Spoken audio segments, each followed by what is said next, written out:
कीमती समय निकाल कर यहाँ पे आप लोग आए इतना धूप में, है ना, प्रभु यीशु मसीह का बलिदान दिवस को मनाने के लिए। तो सबों का हमारी कलीसिया स्वागत करती है। तो सबों को परमेश्वर की उपस्थिति में जय मसीह की। कैसे हैं आप लोग? सब अच्छे हैं, है ना? और आना भी चाहिए, क्योंकि प्रभु यीशु मसीह हमारे लिए बलिदान किए गए, उनके मरने से हमें अच्छा जीवन मिला और हमें सब दिन अच्छा रहना चाहिए। हालेलुया। क्योंकि उसने कहा कि मेरे गरीब हो जाने से, मेरे बलिदान हो जाने से तुम क्या हो जाओ? चंगे हो जाओ और भले रहो। हालेलुया। क्योंकि परमेश्वर ने संसार से इतना प्रेम किया कि अपने इकलौता पुत्र को दे दिया, ताकि जो को उस पर विश्वास करे उनका जीवन नाश न हो।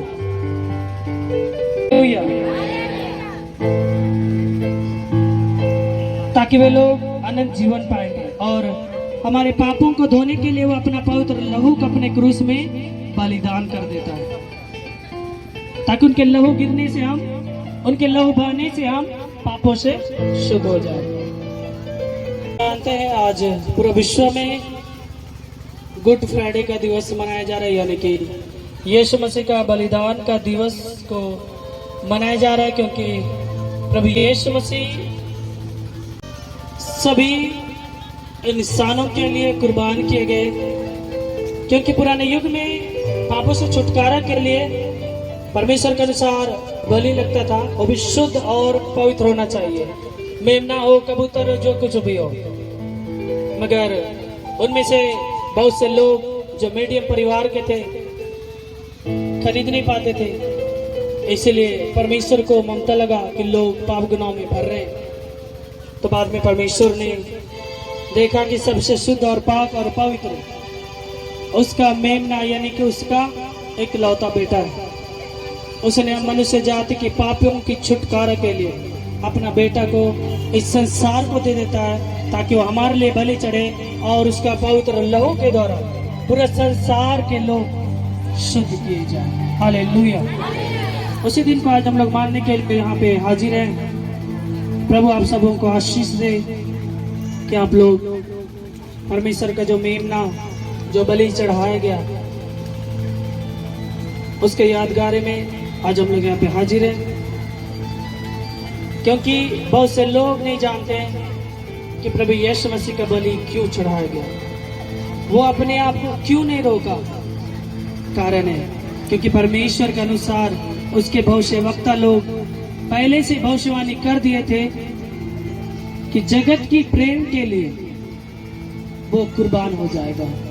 उसके ऊपर थप्पड़ चल लगेंगे, उसके ऊपर लोग थूकेंगे, उसे मारेंगे, गालियां देंगे, कांटों का मुकुट पहनाया जाता। परमेश्वर को सब कुछ पता था, फिर भी वो हमारे प्रेम के खातिर अपने इकलौते बेटा को दे दिए।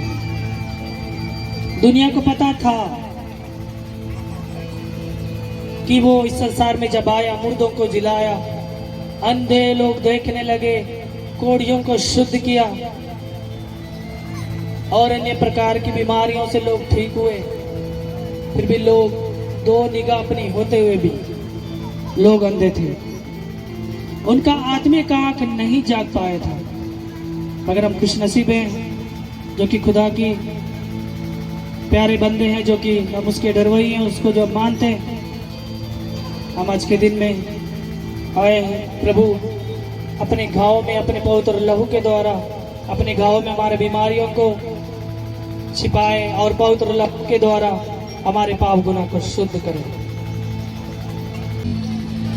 आज के दिनों के लिए प्रभु परमेश्वर को धन्यवाद देंगे कि उसने हमारे पापों के कारण, हमारे पापों की क्षमा के लिए अपने बेटा का खून को बहने से नहीं रोका। सो आइए हम धन्यवाद करेंगे, प्रार्थना करेंगे।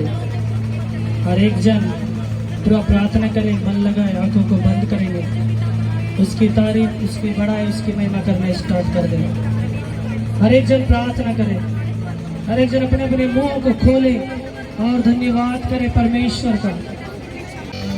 क्योंकि पिता परमेश्वर, आपने जगत से इतना प्रेम किया कि अपने इकलौता पुत्र को दे दिया, ताकि जो कोई उन पर विश्वास करे उनका जीवन सर्वनाश ना हो, बल्कि हर एक जन अनंत जीवन को पाएंगे। इसलिए पिता आपने अपना पुत्र को इस संसार में दे दिया। हमारे कारण उनके ऊपर लोगों ने थूका, गालियां दी, थप्पड़ लगाए और तरह तरह की बात बोलकर लोगों ने मजाक किया। फिर भी उसने हमारे लिए सहा पिता, क्योंकि तू हमसे बहुत प्रेम करता है। क्योंकि फर्स्ट एंड लास्ट खुदा परमेश्वर आप ही है। इतने भी लोग आज मुंह को खोलकर प्रार्थना कर रहे, मांग रहे प्रभु जी, तू अपने दुखों में हमारे दुख तकलीफों को छिपाने वाला परमेश्वर है। तेरे लहू बहने से हमारे पाप गुनाह शुद्ध किए जाते हैं। तेरे घाव में हमारी बीमारियां को आप छिपा लेते हैं, क्योंकि तू साबित कर दिया प्रभु कि तू हमसे कितना प्रेम करता है। हम मनुष्य जातियों से तो कितना प्रेम करता है, क्योंकि तू मेरे पाप गुनाह करने से सहले और 40-40 कोड़े खाकर भी तू सहा है। फिर भी हम बार बार पाप गुनाह के दौरान शैतान के चंगुल में पड़ जाते प्रभु, और बार बार तेरे दिल को दुखाता खुदा। हमारे पाप गुनाहों को क्षमा करता है, हमारे पापों को धो डालता है। तू पवित्र अत्यंत पवित्र परमेश्वर है। तो प्रभु यीशु मसीह निष्कलंक पुत्र, यीशु, थैंक यू फादर। जितने लोग मांग रहे हैं प्रभु जी, हर एक जन की दुआ प्रार्थनाओं को तुमको कबूल करना, तो जल्द सुनने वाला परमेश्वर। Yes, hallelujah. आप ज्यादा प्रार्थना कीजिए। आज आप खुद अपने से प्रार्थना कीजिए। प्रभु आपके जुबान को, आपके दिलों को, आपके सोचों को देखना चाहता है। हर एक जन मुंह खोले, आज प्रभु से प्रार्थना करे, मांगे। सब कोई अपने अपने पाप गुनाहों के लिए रोइए आज।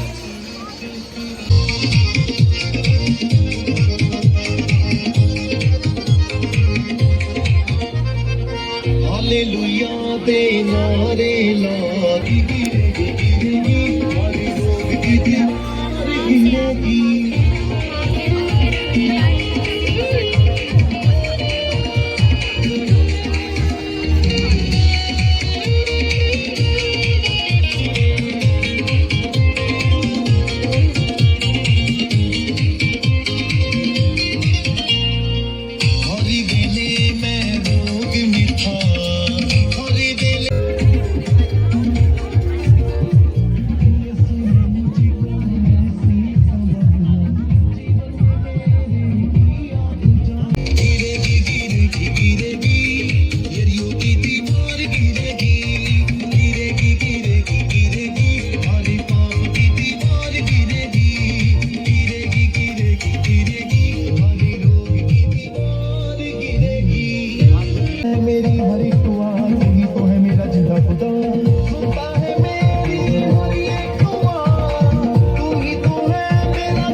यानी आज हम लोग गुड फ्राइडे के रूप में मनाते हैं। तो हर एक प्रार्थना को सुना कबूल किया, उसके लिए हम धन्यवाद करते हैं। सारा धन्यवाद जलाल आपको देते हैं, यीशु के नाम से मांगते हैं, आमीन।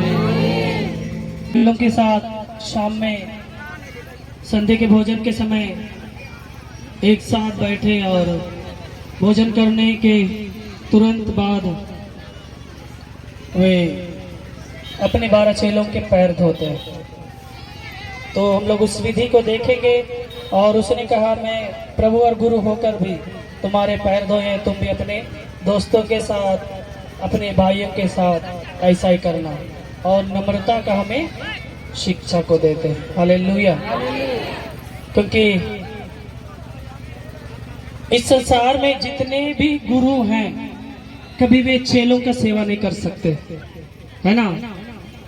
मगर हमारे प्रभु यीशु मसीह परमेश्वर का पुत्र होकर वो उतना बड़ा अपने चेलों के पैर को धोते हैं, है ना। जो लोग स्टडी करते हैं परमेश्वर के वचन में है, या वो शाम में खाने के बाद कमर में अंगोछा यानी कि तौलिया गमछा बांधते हैं, कपड़ा चेंज करते हैं और पैरों को धोते हैं अपने चेलों का, और उसी गमछा को खोलकर पोंछते भी हैं। समझ रहे, एक गुरु होकर चेलों का पैर धोना सहज बात नहीं है, मगर प्रभु ने नम्रता का एक पहचान दिया, संदेश दिया। और उसने कहा, इस संसार में जो अपने आप को बड़ा बनाएगा स्वर्ग में जीरो है। समझ रहे, इसलिए इस संसार में अपने आप को जो लोग बड़े पोस्ट में, बड़े मैन, या अपने आप को बुद्धि का घमंड, संपत्ति का घमंड, या बड़े बड़े पोस्ट का अधिकारी समझते हैं, परमेश्वर के सामने जीरो है। मैं नहीं कहता कुर्सी छोड़िए, मगर कभी भी नीचे स्तर के लोगों का अपने से ज्यादा इज्जत कीजिए। समझ रहे। तो बहुत से यहाँ पे हमारे भाई लोग जॉब में सोचेंगे हमें को बोल रहा है। रात में जब हम लोग नाम को इकट्ठा कर रहे थे, पूछ रहे थे, तो बहुत से लोगों के अंदर से क्वेश्चन आया कि भैया ऐसा क्यों कीजिएगा। मैं कहा, परमेश्वर के जो वचन है, यीशु मसीह का जो वचन है, उसमें लिखा है कि तुम भी अपने भाइयों का पैर धो, जैसे मैं प्रभु और गुरु होकर भी धोया। ऐसे ही उसी में से एक जो परमेश्वर का चेला ही था, है ना, जो अधिक प्रभु यीशु मसीह को प्यार करता था, वो पहले कहता था, प्रभु आप जहां जाइएगा मैं भी जाऊंगा, आप मरेंगे मैं भी मरूंगा। समझ रहे। तो वो कहता है, प्रभु आप मेरा पैर क्यों धोते, मेरा माथा भी धो दीजिए, हाथ भी धो दीजिए। तो यीशु मसीह कहते हैं, जो नहा चुका है उसको दोबारा माथा धोने की जरूरत नहीं, नहाने की जरूरत नहीं है। इसका मतलब क्या है, नहाने का मतलब क्या हुआ।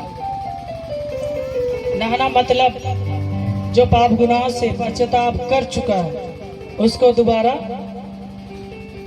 पश्चाताप करने की जरूरत नहीं है। और यीशु मसीह के इसमें क्या गलती था जो कि वो अपने चेलों के पैर धोते हैं। वो उनका हमें एक नम्रता का एक शिक्षा दी, उसने बताया कि संसार में कोई भी बड़ा नहीं, हम एक दूसरे के अधीन में रहे और परमेश्वर के बातों के अनुसार चले और उनके सेवकाई में हाथों को बढ़ाए, अच्छी अच्छी बातें करें। हमें पोजीशन का घमंड नहीं, जातिवादी का घमंड नहीं। धर्म में यहूदी घराने में जन्म लिए थे और उनसे भी और भी छोटे छोटे जात के लोग, कोई मछुआरे थे, कोई क्या थे। यीशु मसीह ने सबको गले लगा, एक्सेप्ट किया। हमें जातिवादी छोटा बड़ा का कोई मैंने हमें नहीं रखना। हालेलुया। और भी धर्म ऐसा है, जातिवादी फलना गोतर, है ना, घर डी क्या के सब खोजते हैं। मगर हमारे प्रभु ने हर एक चीज को मिटा दिया है, क्योंकि जब वो क्रूस में बलिदान हुए, जैसे अगर क्रूस देख रहे हैं ना व्हाइट सा, ऐसे ही लकड़ी का क्रूस होता था, उसमें जब बलिदान हुए, जब उनका ब्लड कांटे ठोकने से, है ना, बहा गया, कांटों का मुकुट पहनाने से बहा गया, और भी लोग मारे कोड़ों से, बहुत प्रकार से उनका खून बहा गया। उनके लहू बहाने से हम प्रभु ने खत्म कर दिया, छुआछूत को खत्म कर दिया, जातिवादी को प्रभु ने खत्म कर दिया और प्रेम का संदेश दिया। हालेलुया।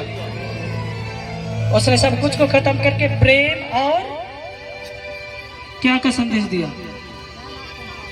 क्या का? सद्भावना और नम्रता का। हालेलुया। हम आज उसी प्रभु का बलिदान दिवस को मनाते हैं। हम केवल नहीं, पूरा विश्व में आज के दिन में सरकारी छुट्टी, पूरा विश्व में आज लोग उसके नाम से हद से ज्यादा उपवास भी करते हैं।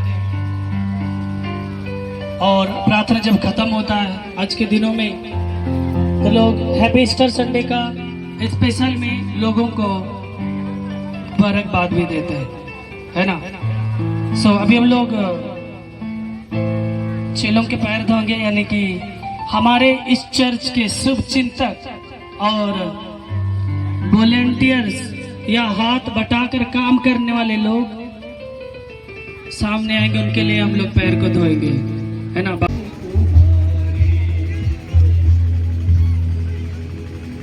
तुम लोगों में विश्वास, भरोसा और प्रेम, ये तीनों विद्यमान हो।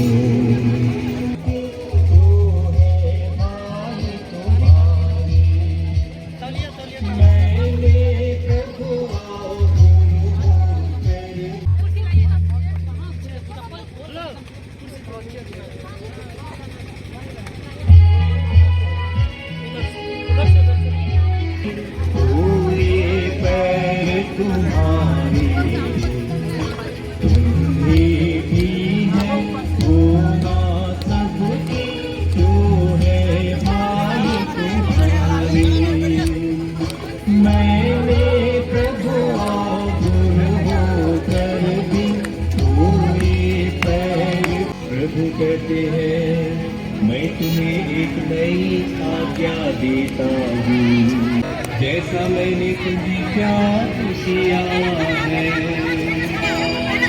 मैंने प्रभु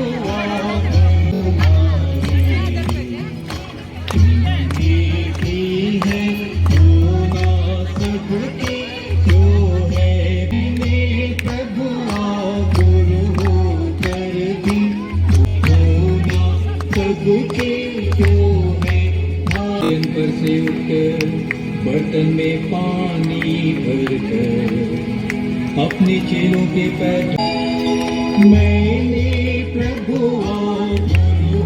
कर दी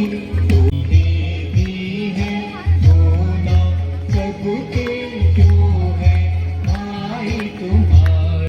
प्रभु यीशु ने अपने चेलों के साथ भोजन करते समय उनके पैर धोए और उनसे कहा,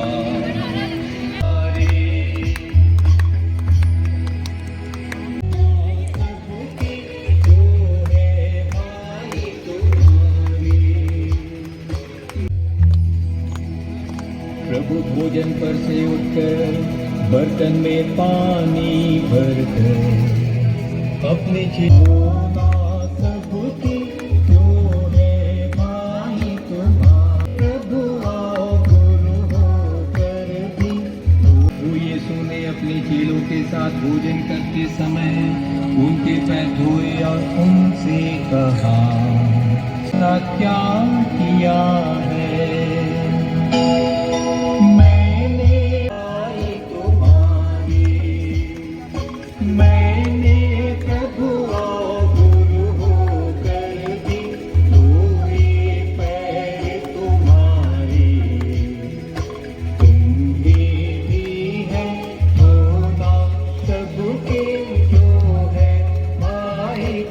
तुम्हारा मेरे साथ कोई बात, पैर तुम्हारे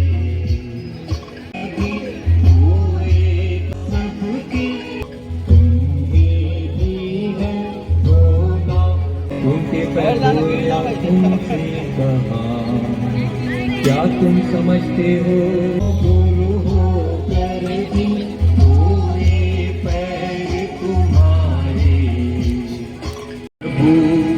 क्या आप मेरे पैर धोते हैं? यदि मैं तुम्हें ना धोऊं तो तो तुम्हारा मेरे साथ कोई भाई तुम्हारे। मैंने प्रभु और गुरु होकर भी धोए पैर तुम्हारे। तुम लोगों में विश्वास, भरोसा और प्रेम ये तीनों विद्यमान हो, किंतु इनमें से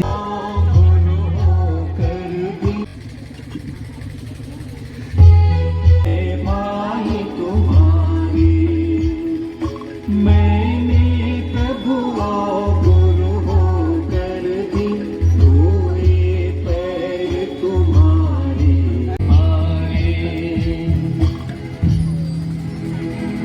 प्रभु कहते हैं मैं तुम्हें एक नई मैंने प्रभु और गुरु होकर भी धोए प्रभु और गुरु होकर भी धोए पैर तुम्हारे। तुमने भी से आई है कि नहीं पता नहीं। एक समय था उसको इतना गरीबी हाल था, खाने के लिए मिलता था बीच में। तो देखी ठंडी का टाइम में तो हम लोग खुला लगाते थे, जब गर्मी का मौसम आया तिरपाल लिए कुछ था तो फटा पुराना 5,000 रुपये का तिरपाल खरीद के, वो भी कर्ज उठाकर किसी से पैसा लेकर ला के दी। मैं पूछा कि थोड़ा दिक्कत है मुझसे, फिर ऐसा क्यों किया मौसम, तो थोड़ा सा इमोशनल हो गई। मैं पूछा कितना हो लिया, नहीं बताया। बोले प्रभु का दान के लिए दिखावा नहीं करना चाहिए। बहुत अच्छा लगा, कम से कम जो वचन सुन दिल में तो है, पढ़ी लिखी नहीं है फिर भी। जैसे त्रिपाल दी उसके लिए भविष्यवाणी हुआ, 1 महीना के अंदर 5,000 का त्रिपाल के बदले परमेश्वर ने 5 लाख का मकान बना दिया। हालेलुया। यहाँ पे बहुत से लोग क्वेश्चन करते हैं कमरई काम हो जाए ना, चाहे हमरो बेटा बेटी बियाह हो जाए, मैं कराम खुशी जब हमरो बेटा नौकरी हो जाते नहीं बनी जब। आप प्रभु परमेश्वर का परीक्षा मत, आप दुख का आशा मत कीजिए। यीशु मसीह हमारे लिए पहले दुख उठा लिया है, उसने हमारे पाप के पहले ही अपना लहू को बहा दिया इस संसार में। ईश्वर ने पहले से ही प्रेम किया, दादा पर दादाओं से उसने पूरे जगत से प्रेम किया, अपने बेटा को दे दिया। हमें उसकी परीक्षा लेने की कोई जरूरत नहीं है। शान उसका परीक्षा लिया और मुंह के बल गिरा, हार चुका शैतान। जब यीशु मसीह को कब्र में जब लोग ले गए तोड़ दिए, तीसरे दिन जीवित हुआ। शैतान का मुंह टूट चुका, हार गया वो। हमारा रिलेशन जीसस के साथ होना चाहिए और उसने जो बताया उसके अनुसार चलना चाहिए। जब यदि जो भी पाप गुनाह की हो, दुख तकलीफ बीमारियां हैं, हम उस कष्ट को प्रभु के कष्ट के द्वारा है ना और प्रार्थना करें और एक दूसरे को समझाएं बताएं। और जो आप नहीं खा रहे उस अनाज को फास्टिंग के समय में जो गरीब है विधवा है उनको आप खोज खोज के हेल्प कीजिए, मगर आपका पहचान का नहीं होना चाहिए, है ना। अनजान लोग तो अच्छा रहता है। यदि पड़ोसी सच में भूखा है तो देना जरूरी है। ऐसा नहीं कि पड़ोसी माने भूखा है भले मारे, ऐसा नहीं, प्रभु ने ऐसा नहीं सिखाया। जब यीशु मसीह संसार में थे, आप लोग वचन में एक जगह पढ़े होंगे, कोई तुम्हें यदि थप्पड़ मारे एक गाल पर दूसरा कर दो। क्यों बोला? यीशु मसीह को भी लोग थप्पड़ मारे, आप लोग वचन में सुने। गालियां दिए लोग, मजाक उड़ाए उसका, दाढ़ी नोचे, थूके उसके ऊपर। तो बोले परमेश्वर का पुत्र है तो भविष्यवाणी करके बता देना कौन थप्पड़ मारा। मजाक बना दिए लोग। फिर भी यीशु मसीह ने एक भी चुप नहीं बोला। क्यों नहीं बोला? उसको पता था कि ये जो मैं साथ रहा है परमेश्वर के वचन के अनुसार और भविष्यवक्ताओं के वचन पूरे पाए। हालेलुया। मगर यहाँ पे बहुत से लोग करते क्या, तुम मसीह हो तो तुम्हारे घर में बीमारी क्यों? यीशु मसीह परमेश्वर तो उसको लोग क्यों मारा? ये ठीक है परमेश्वर का प्रेम और क्या चीज का, क्या चीज का? नम्रता का, है ना। जैसे कि जब यीशु मसीह पकड़वाए जाने वाले थे, सबसे पहले वो रात्रि भोजन करने बैठे, भोजन पर से उठकर यीशु मसीह अपने चेलों के पैर धोते, जैसे कि मैंने अभी किया, है ना। धोने से पहले प्रभु कहते हैं मेरी वो घड़ी आ चुकी है कि मुझे इस संसार को छोड़कर स्वर्गीय पिता के पास जाना। और जैसे वो इस संसार में रहते हुए अपने चेलों को प्रेम करते थे, मरने के समय तक वो प्रेम करता रहा, मुंह नहीं मुरझाया कि मैं पकड़वाने जाने वाला हूँ, मेरा कल परसों मौत होगा, मुंह सुखा ले, ताकि लोग पूछे क्या हुआ। कुछ नहीं, उसका वैसे ही भरा था। प्रार्थना करते रहो। उसके बाद प्रभु गुरु होकर भी अपने चेलों के पैर धोते हैं और प्रेम और नम्रता का संदेशों को हमारे ले दिया। जैसे कि संसार के जितने गुरु लोग हैं, ये प्रेम नहीं दे सकते अपने चेलों को। कोई गुरु किसी का पैर धोया या कोई यदि किसी के चेला रहे होंगे, नहीं धोएगा, मगर हमारे प्रभु ने धोया। हालेलुया। ऐसे बहुत से स्टैंडर्ड वो चांदी के 300 में सौदा दिया था और पकड़ने का अवसर ढूंढने लगा था। वो खुद परमेश्वर के साथ था, फिर भी उसको सांसारिक लालचियां लगी, जो कि जो लोग परमेश्वर की सेवा करते उसको सांसारिक लालची लगनी चाहिए। आप 3 साल 3.5 साल प्रभु यीशु मसीह के साथ क्या सीखी, आपने क्या ट्रेनिंग ली, मगर वो 30 सिक्कों से बस वो कहा मैं महाशकों को कि मैं जिसे चूमूं जान लेना, क्योंकि यहूदी में आप समझते थे कि यहूदियों का ड्रेस किस तरह था, फू ऊपर से नीचे, दाढ़ी है ना, बालों अजीब टाइप का, तो क्या सेम कौन पता नहीं। तो बोला मैं जिसे चूमूं, रात का समय भाई, रात में उसमें लाइट तो कैसे पहचानेंगे, तो लोग मसाल लेके आते हैं, तो क्या मैं जिसे चूमूं समझ लेना वही होगा। ऐसे ही करता है और उसे ढूंढते रहता है। उसी तरह हम यदि किसी दोस्त को दिल से मानते हैं, है ना, हर एक चीज निछावर कर देते हैं, वो दोस्त बाद में घर निकलता है कि नहीं निकलता। हमारे संसार में दोस्त लोग बहुत होते हैं। ये रिलेशन में हम जिसको ज्यादा मानते हैं, या हमारे जिससे ज्यादा बेटा बेटी जिसको हम दिल से ज्यादा माने, वही पे बाद में धोखा देते हैं, है ना। ये रिलेशन में जिसको हम दिल से ज्यादा मानते हैं, भाई बहनों में, वही धोखा देता है। बहुत बार को मिलता भी है कि भाई बहन में इतनी क्या कहेंगे हो जाते मरणोपरांत तक, ऐसे ही खत्म हो जाता है। मगर प्रभु ने अच्छा संदेश को दिया, अपना पड़ोसी को अपने समान प्रेम करने का भी संदेश दिया। आज जो चेलों पैर को धोते हैं, उसका मायने क्या, गुरु होकर वो अपने चेलों के पैर धोते हैं। जैसे एक था जो पतरस लगे, प्रभु का सिर भी धो दीजिए। यीशु मसीह का जो नहा चुका है उसको सिर दोबारा नहाने की जरूरत नहीं। कहने के मतलब जो पाप गुनाह से पश्चाताप कर चुका हो उसको दोबारा पश्चाताप की जरूरत नहीं है। मैं तुम्हारे कदमों को इसलिए धोता हूँ ताकि तुम दोबारा गलत चीजों में ना भाग जाओ, तुम्हारे कदम दूसरा गलत चीजों में कदम उठाने से तुम मजबूर ना हो जाओ। हालेलुया। इस्करियोती यीशु मसीह को के हवाले करने वाले थे, उनको एक संकेत दिया गया था कि जिसको मैं चूमूं, जैसे कि मैं बताया दानिश को, तब तक में प्रधान याजक लोग और उनकी भीड़ तलवार और लाठियों को लेकर तब तक में आ गए। जैसे युद्धस कहा था उसे किया और कहा हे रब्बी नमस्कार, यानी कि हे गुरुवर नमस्कार बोलकर वो चूमता है। मगर प्रभु तुरंत कहता है हे मेरे दोस्त, हे मेरे मित्र, जो तुम षड्यंत्र रचे हो, तुम अपना षड्यंत्र को रचते हुए तुम अपना काम कर लो। यीशु को सब कुछ पता था, मगर परमेश्वर वचन भी तो पूरा होना था। उसके बढ़ाकर यीशु मसीह को पकड़ लेते हैं और उन्हीं में से यीशु मसीह का चेला था, उन्हीं में से एक अपने मैया से तलवार को निकालकर महायाजक एक दास उसका कान को उड़ा देता है। मगर यीशु मसीह कानों को उठाते उसी समय लगा दे, उतना भीड़ में कान लग जाता है सेम। फिर लोगों को उस समय तक आंख नहीं खुला कि ये परमेश्वर का पुत्र है। समझ रहे? कान यदि गिर जाए, किसी का जाल उठा के लगा दे, जीवित हो जाए। उस समय तक प्रभु ने उठाया, कान को लगाया। लोगों का आंख उस समय तक नहीं खुला था। लोग घमंड में थे, क्रोध में थे, क्योंकि परमेश्वर का वचन कहता है जो तलवार से किसी घात करता है मारा, वो भी तलवार से मारा जाता है। हालेलुया। और सच में आजकल पूरे संसार में लोग गोली बारूद की बात करते हैं, और आप लोग सुनोगे जो ज्यादा किसी को गोली से घायल किया मरा वो उसी से मारा जाए। परमेश्वर का वचन सत्य है, वो गलत नहीं हो सकता। हालेलुया।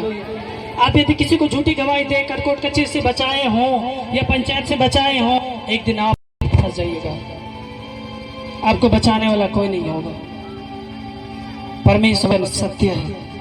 यही सबको खत्म करने के लिए प्रभु यीशु मसीह संसार में आए, मगर इस संसार ने उसे एक्सेप्ट नहीं किया। वो लोग नहीं थे होंगे, बहुत से लोग अंधे थे होंगे, अंधों को ठीक किया, उनके घराने के लोग होंगे। दम को प्रभु ने चलाया, उनमें से जरूर थे होंगे 10 कौड़ियों के खानदान परिवार से कोई जरूर होंगे जिसको प्रभु ने शुद्ध किया था। रक्त स्राव स्त्री जो बहन को रक्त बहाने का प्रॉब्लम था बहुत दिन से, क्या उसके घराने से कोई नहीं थे होंगे? सब थे होंगे। सबको उसमें मजा आ रहा था, क्योंकि परमेश्वर का वचन पूरा। इसलिए प्रियो, अभी भी टाइम है हमारा, हम उसी परमेश्वर का पुत्र यीशु मसीह के अनुसार अपने जीवन को नम्रता बना लें और एक दूसरे से प्रेम करना स्टार्ट कर दें। बहुत सी माता बहनें का बेटा होकर हमारे लिए बलिदान हो जाए, दुखों को सहता है। उसके बाद लोग मारना स्टार्ट कर यीशु मसीह को, थप्पड़ मारकर गाली देता है, फिर वो कुछ बोलता और वे झूठा गवाही, झूठा आरोप बना बोल रहे ताकि अवसर मिले, ताकि उनका हेड बॉस है उनका व्यक्तियों को ढूंढे और मरवा डाले। मगर उसने कोई दोषी पाया और उनसे पूछा, महायाजक ने कि क्या तुम्हारे ऊपर लोग झूठी आरोप लगा रहे, झूठी बात कर रहे? मैं भी जवाब दूं, क्या तुम कसम खा के मैं कहता हूँ, क्या तुम जी परमेश्वर के बेटे हो? मगर फिर भी प्रभु यीशु मसीह थोड़ा देर चुप रहते हैं, मजाक उड़ाते हो।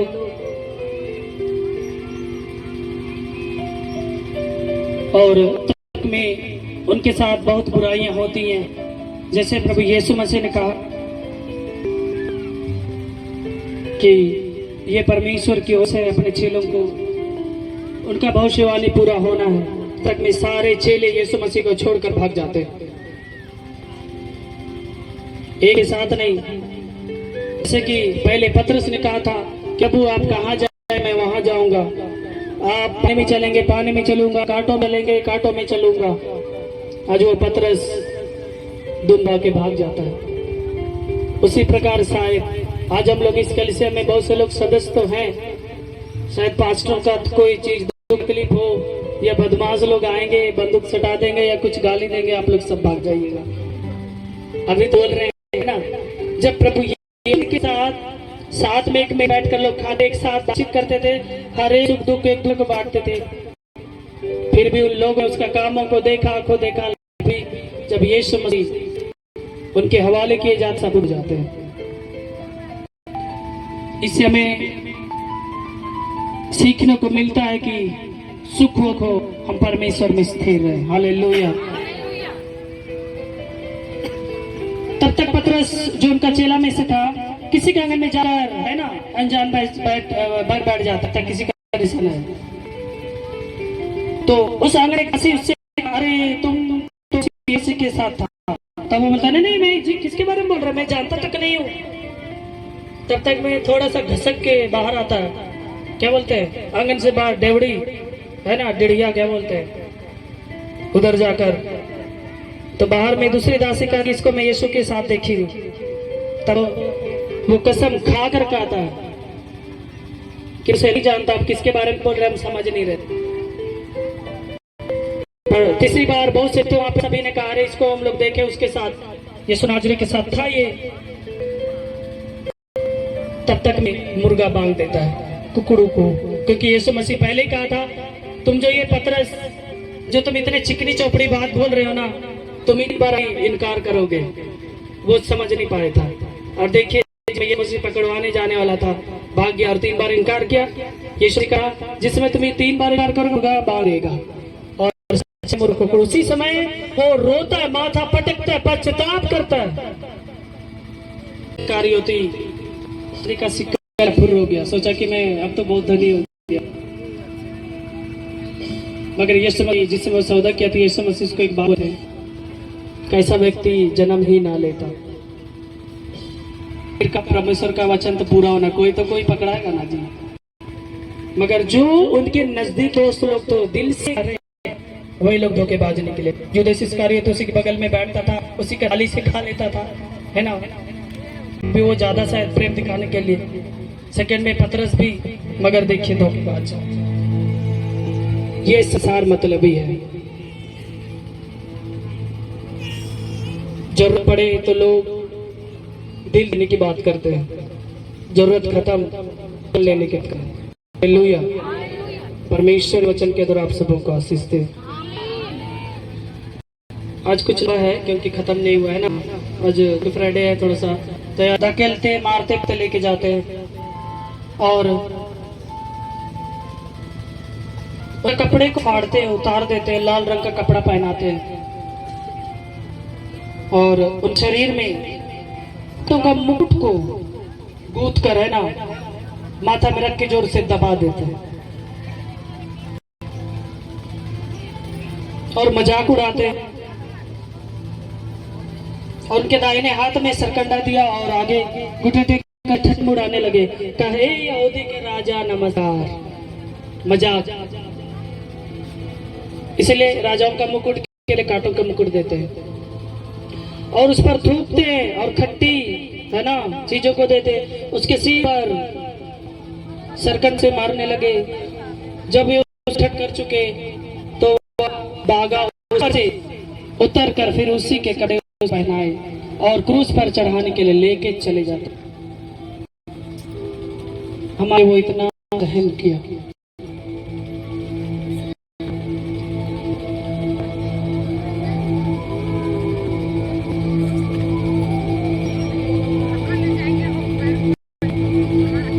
उसके बाद उसको बहुत बार कोड़े मारते, धकेलते, क्रूस ढुवाते भारी वाला, कई बार गिरता उठाते, सिपाही कोड़ों की मार से चलवाते, शरीर का चमड़ा फटा था। एक जगह में जब उनके पीछे बहुत से यीशु मसीह का जब उस घटना को हो रही थी, तो एक बेरोला नाम के एक धर्मी स्त्री, उसमें से 1-2 धर्मी स्त्री, बाकी लोग मजाक उड़ाने वाले लोग थे। जब देखा यीशु मसीह लहू आने पीना है तो शाह रुमाल को देती पोंछने के लिए और रोती है। तो रुमाल को जब पोंछ के निकाला जा रहा है तो यीशु मसीह का उस समय छपता है, फिर भी लोग नहीं पहचान पाए। तब यीशु मसीह ने कहा, हे यरूशलेम की स्त्रियों, मेरे लिए मत रो, अपने और अपने बालकों के लिए रो, अपने पाप गुनाहों के लिए रो, ये संसार दुख तकलीफ करो। ऐसा कर। उसके बाद उसको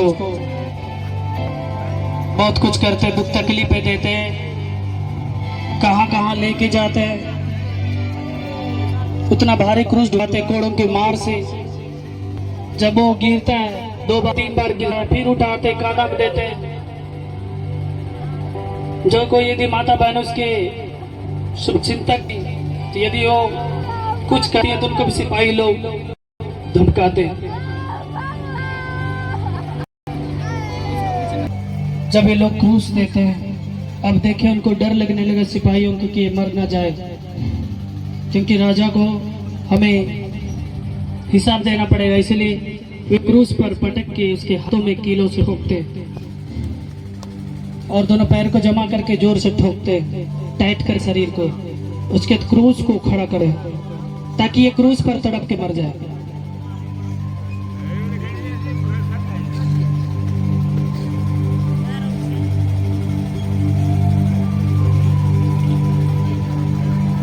उनके बगल में और 2 ठो क्रूस में और 2 लोग को बांधा गया था, ठोका गया था। दोनों शायद डाकू चोर थे।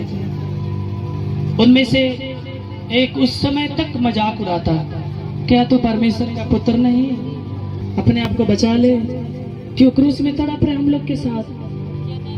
दूसरा कहता है चुप, तुम्हें पता नहीं परमेश्वर का पुत्र है, जो हम सजा दी गई है उसे भी दी गई है, हम तो निर्दोष, उनमें तो कोई दोषी नहीं, प्रभु ने सजा रहे हम तो दोषी हैं। फिर वो कहे हे प्रभु मुझे भी स्वर्ग में याद कर लेना। प्रभु कहता है तू आज ही मेरे साथ स्वर्ग में होगा। हालेलुया।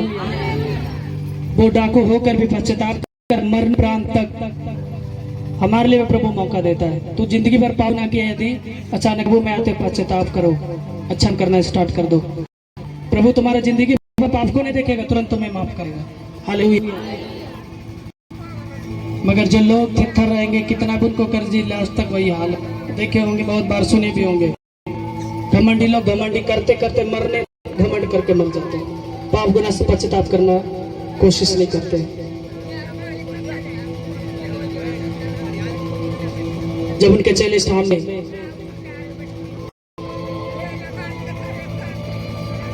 जब यहूदी लोगों से लोगों ने पूछा कि उसमें, उससे पहले वहां के सिपाही लोग जब गए कि देखो यदि ये नहीं मरा होगा तो एक टांग काट दिया जाए ताकि मरे,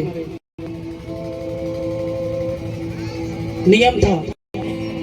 तो जब वे लोग गए काट तो पहले ही सिर झुका के मर चुका है। तब वे लोग पंजरा में बल भोगते हैं तो वहां से पानी निकलता है, हल्का खून निकलता है। कारण पंजरा में भोंकने का मतलब होता है दिल उसका फट चुका था, जब छेदते तो दिल से पानी आता है। दिल में खून होता है क्या, शायद इसलिए उससे उनको विश्वास हो जाता है मर चुका।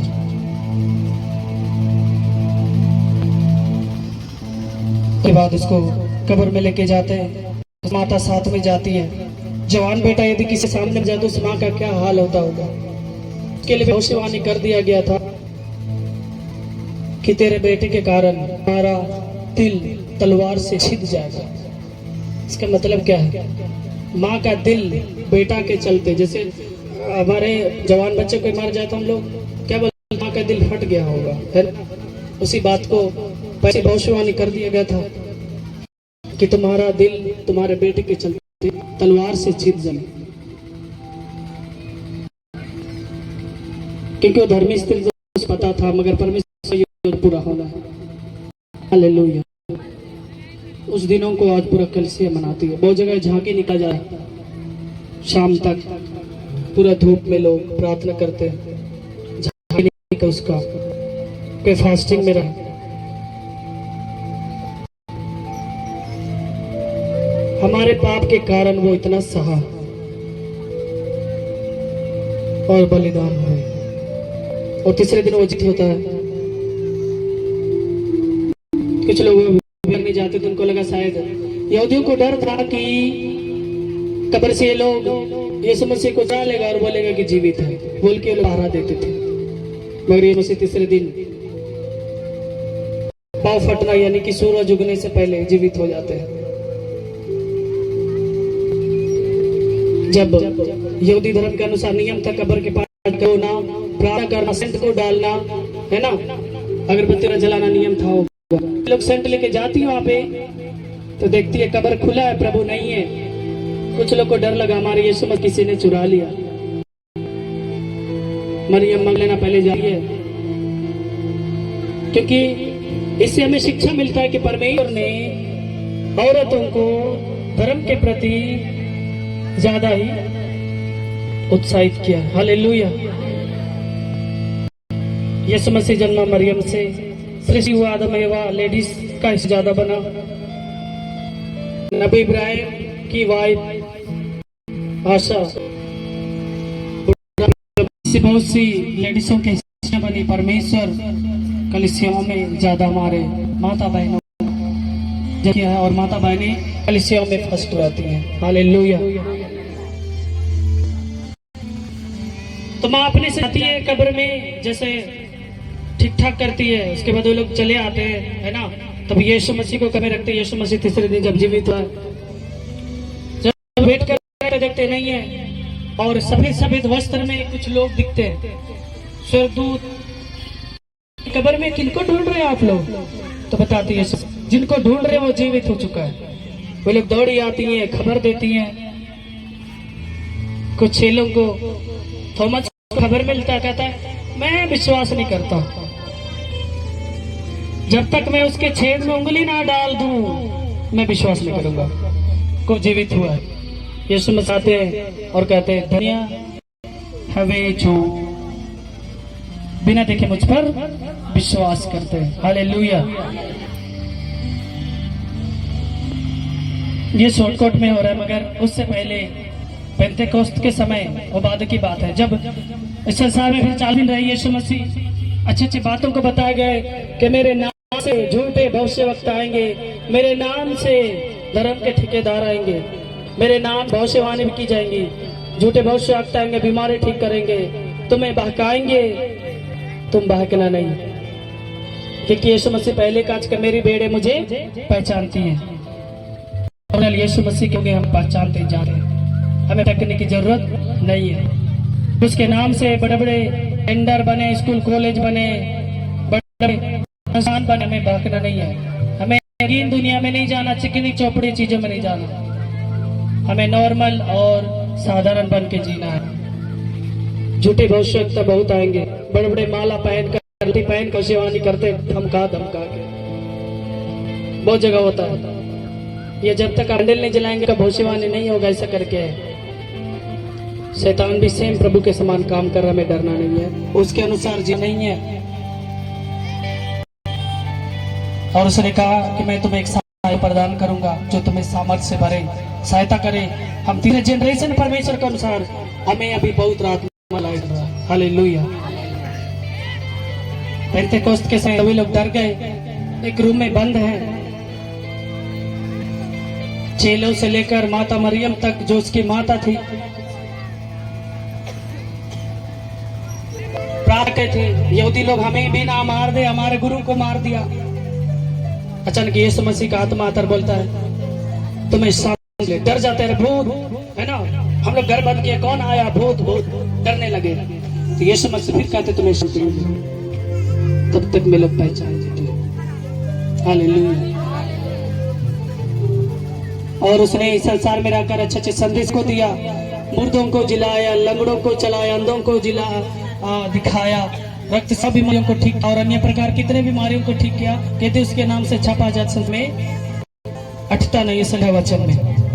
लोग इतना मोटा इसी को नहीं पढ़ पाते, तो ज्यादा बनता छपता तो पढ़ते लोग। और उसने अच्छी अच्छी बातें बता गई, और साल के अंत में क्या होगा वो बता के गए।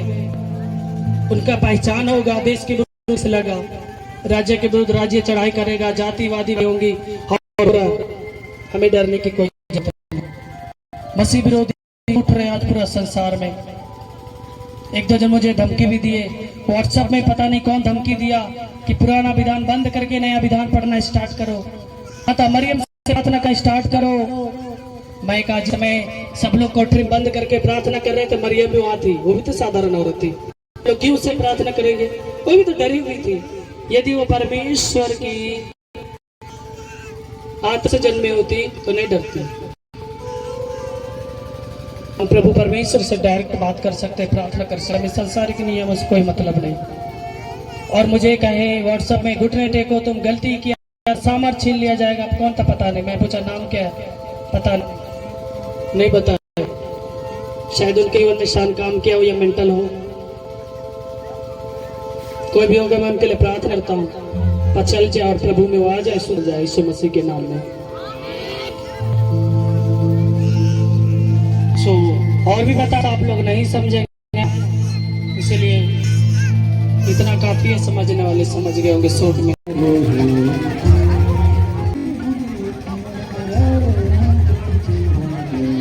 सभी लोग बैठ जाएंगे आराम से, जो लोग रोजे में